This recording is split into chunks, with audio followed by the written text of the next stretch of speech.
بسم اللہ الرحمن الرحیم۔ السلام علیکم محترم ناظرین کرام، بہت ہی اہم مسئلہ کہ کیا روزے کی حالت میں اگر غسل فرض ہو گیا تو روزہ اس حالت میں ٹوٹ جائے گا یا نہیں۔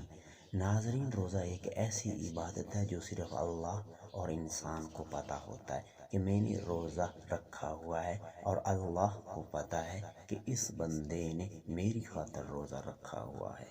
لیکن ان لوگوں کو روزے سے چھوٹ حاصل ہے جو لوگ سفر پر جاتے ہیں یا جو لوگ بیمار ہوتے ہیں، لیکن جب بھی وہ بیماری سے چھٹکارا حاصل کریں تو وہ لوگ روزہ دوسرے دنوں میں مکمل کر سکتے ہیں، چاہے وہ ماہ رمضان کے 3 یا 4 مہینے کے بعد بھی ٹھیک ہو جائیں۔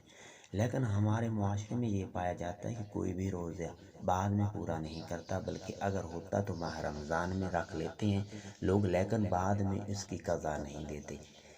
لیکن یہ قضا دینا فرض ہے۔ دوسری بات یہ ہے کہ یہ عبادت اللہ اور انسان کے درمیان ہے، اور اللہ نے خصوصی طور پر جنت میں روزے داروں کا دروازہ مقرر کیا جہاں سے صرف روزے دار ہی داخل ہوں گے۔ اب آتے ہیں اصل سوال کی طرف کہ اگر روزہ رکھا اور غسل فرض ہو گیا کسی بھی وجہ سے، چاہے منی خارج ہو گئی یا بیوی سے ہم بستری کر لی، تو اس حالت میں روزہ نہیں رہے گا بلکہ روزہ فوری طور پر روزہ ٹوٹ جائے گا، جیسے کہ قضا دینا لازمی ہوتی ہے۔ لہٰذا ان چیزوں سے پرہیز کرنا ہی بہتر ہے۔